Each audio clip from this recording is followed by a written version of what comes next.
ओम श्री गुरुभ्यो नमः।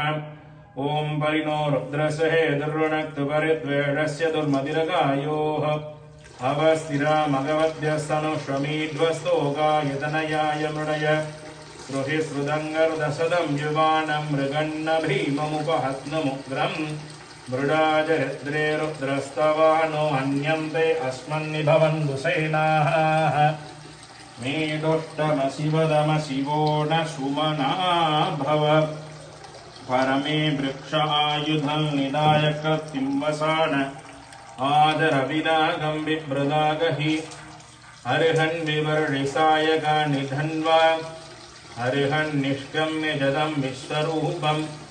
अर्हन् निधन्दयसे विश्वमभुवं